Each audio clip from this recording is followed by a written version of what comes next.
Hum, interessante. Olá, tudo bem? Seja muito bem-vindo à nossa videoaula. Eu sou a professora Cássia e gostaria de saber se você tem aí um espírito investigativo. Você gosta de pesquisar? A curiosidade, ela nos move a adquirir mais conhecimento. E dependendo da forma que a gente investiga, a gente pode até ir pelo caminho da ciência. Por exemplo, se paramos para observar algo, levantarmos hipóteses, analisarmos, chegarmos a conclusões, aí sim, né? Então, é sobre isso que nós vamos falar hoje. Mas antes, eu vou fazer a minha descrição. Eu tenho a pele clara, o cabelo na altura dos ombros, olhos castanhos, estou vestindo uma calça jeans e uma camisa preta de bolinhas brancas. Estou no estúdio da Multirio, com diversos objetos coloridos que lembram até uma sala de aula. Agora você já parou para pensar no ganho que a sociedade tem por conta das pessoas que param para investigar, para pesquisar e que fazem grandes descobertas? Olha aí ao seu redor. Pensa no quê? Na luz elétrica, certo? Na internet. Que mais? Eu posso pensar, por exemplo, na roda que está aí presente no nosso dia a dia, que é utilizado tanto para transporte, em diversos aspectos. Tudo isso porque pessoas pararam e decidiram pesquisar. Algo as impulsionou para observar um fenômeno e aí levantaram hipóteses, fizeram análise de dados, chegaram ao resultado e compartilharam. Veja, nós também podemos ser pesquisadores. Então, hoje nós vamos aprender um pouquinho mais sobre o que é ciência, sobre o que é o método científico, e aí sim poderemos ser pesquisadores indo aí por esse lado da ciência. Então, para começar, eu queria falar de um objeto. Ele é muito utilizado no nosso dia a dia, provavelmente você já utilizou hoje. Sabe qual é? O papel. Já parou para pensar no papel? Bom, pode ser que você já tenha ouvido falar que ele vem da árvore, mas tanta coisa acontece, desde lá da madeira até ele virar uma folhinha branquinha, não é mesmo? Quais serão essas etapas do processo de produção? Quanto tempo dura, você sabe? Dá uma olhadinha aí nesse vídeo.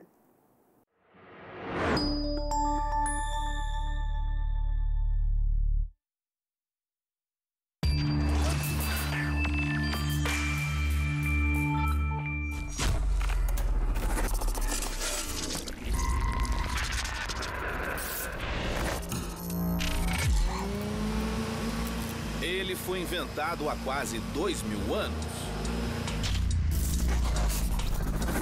E a sua fórmula para o seu preparo é considerada secreta.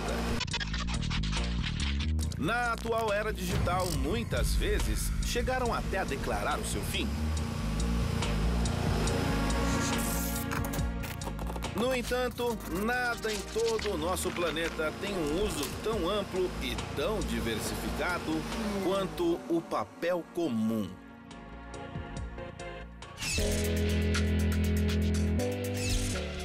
Hoje vocês vão descobrir como o papel é produzido nas fábricas e também se é possível fazê-lo com um simples liquidificador. Seria possível montar um origami gigante usando uma enorme folha de papel? Móveis de papelão.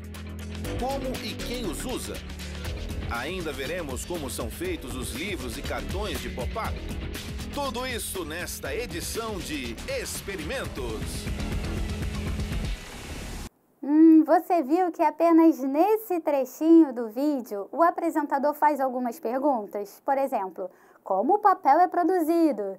Será que daria para usar um liquidificador nessa produção do papel?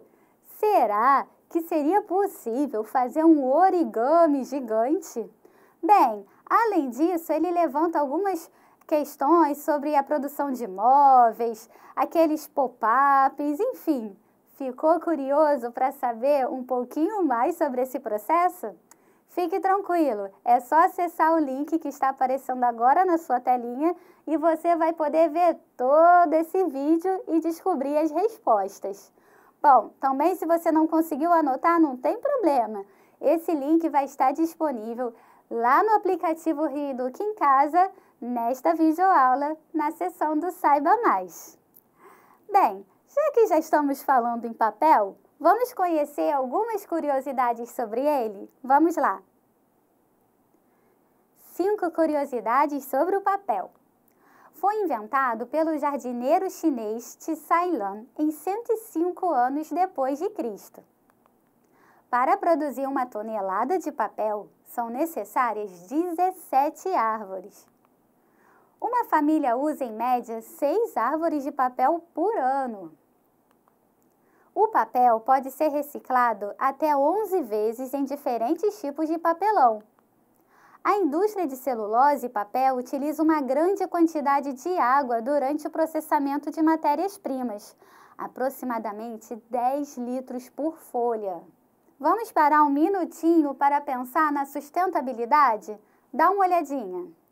Você sabia que ao reciclar 1 tonelada de papel, podemos economizar 20 árvores, 7.000 galões de água, 3 jardas cúbicas de aterro sanitário e quase 30 quilos de poluentes atmosféricos? 1 tonelada de papel reciclado nos ajuda a economizar energia suficiente para abastecer uma casa comum por 6 meses. Portanto, a reciclagem é essencial para reduzir o desmatamento. Outra medida necessária para reduzir o papel é buscar alternativas digitais. Beleza. Agora que nós aprendemos um pouquinho mais sobre o papel, vamos nos aprofundar no tema da nossa aula. Vamos conhecer quais são os conceitos de ciência e conhecimento. Você sabe o que significa conhecimento e ciência? Vamos ver juntos. O que é ciência? Trata-se de um ramo do conhecimento sistematizado e organizado por princípios rígidos e regras específicas, seguindo uma metodologia cuidadosa de modo a obter resultados extremamente confiáveis e capaz de compreender, explicar e possivelmente reproduzir os fenômenos que se propõe a estudar. Nesse caso, considera-se ciência apenas aquelas áreas do conhecimento que funcionam de forma racional, coerente, apoiadas nas evidências empíricas, ou seja, que podemos experimentar, que podemos testar. Então, para que o conhecimento seja considerado científico, é necessário que haja uma experimentação, ok? Você sabia que antigamente, quando não existia ciência, as pessoas utilizavam os mitos para trazerem respostas àquilo que não se tinha resposta? Em relação à criação do mundo, existem diversos mitos. Você conhece algum? Depois, com a chegada da ciência, foi-se elaborado um método científico que seguia algumas etapas. São etapas que podem ser estudadas, podem ser verificadas por outros pesquisadores, e aí ela traz uma credibilidade muito eficiente. Então, agora, nós vamos aprender sobre um tipo de conhecimento, que é o conhecimento científico. Afinal, existem vários tipos. Tem o conhecimento religioso, o filosófico, aquele do dia a dia, também chamado de senso comum. Mas vamos dar uma olhadinha no conhecimento científico. O que é o conhecimento científico? É aquele analisado e baseado em fatos cientificamente comprovados. As hipóteses ou preposições no conhecimento científico têm a sua veracidade comprovada através da experimentação. Já parou para pensar que você pode utilizar esse conhecimento científico já no seu dia a dia? Por exemplo, vamos supor que você trocou de shampoo. E aí, passou a observar que começaram a aparecer manchinhas vermelhas na sua pele. Bem, Nada novo, você não comeu nada de diferente. O que você vai fazer então? Você vai parar de usar aquele shampoo e vai usar o antigo. As manchas sumiram. Então, você vai usar o shampoo de novo. E aí, as manchas voltam. Então, você pensa, será que foi o shampoo? E aí, você vai no seu dermatologista e juntos vocês constatam que realmente aquele shampoo te dá alergia. E aí, qual o resultado disso? Você sabe que não vai poder mais utilizá-lo, ok?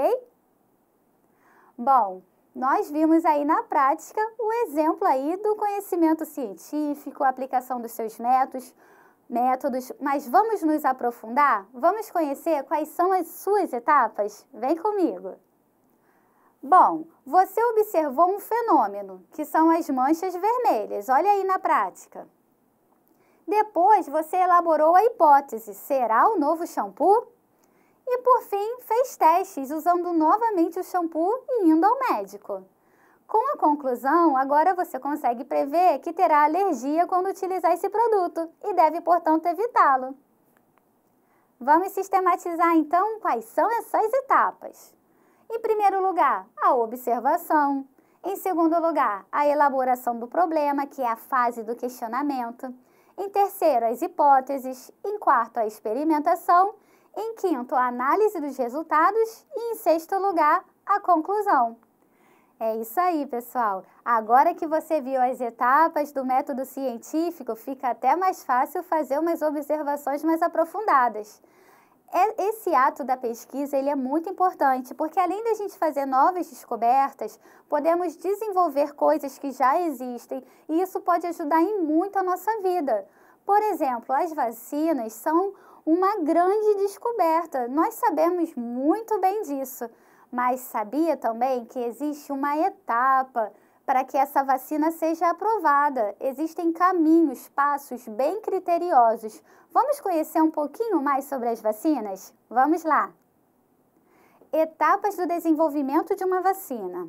O processo de pesquisa e desenvolvimento, P&D, de uma nova vacina é constituído de diversas etapas, tratando-se, portanto, de um processo demorado, de alto investimento e associado a riscos elevados, particularmente quando se tratam das doenças negligenciadas, ou seja, desconhecidas. A primeira etapa corresponde à pesquisa básica e é onde novas propostas de vacinas são identificadas. A segunda etapa tem a ver com a realização dos testes pré-clínicos, in vitro e ou in vivo, ou seja, com seres vivos, que tem por objetivo demonstrar a segurança e o potencial imunogênico da vacina. A terceira etapa são os ensaios clínicos, que é a mais longa e a mais cara do processo de P&D. Os estudos clínicos de uma nova vacina são classificados em estudos de fase 1, fase 2, fase 3 e fase 4. Viu? O processo ele é bem complexo para que seja seguro. Você sabia que o órgão responsável pela liberação das vacinas aqui no Brasil é a Anvisa? Pois é, em alguns casos existe o uso emergencial das vacinas, como aconteceu com a pandemia da Covid-19.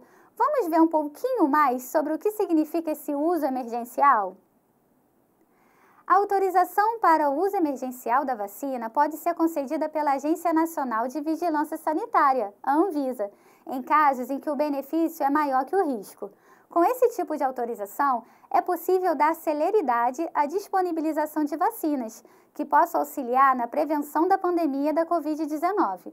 A vacinação é permitida apenas para um grupo pré-determinado, informado ainda no momento da solicitação, que é analisado em até 10 dias. Para isto, a vacina deve possuir um dossiê de desenvolvimento clínico de medicamento, aprovado pela Anvisa, e o ensaio clínico de fase 3, pelo menos em andamento no Brasil. Viu como a pesquisa científica é muito importante em nossas vidas?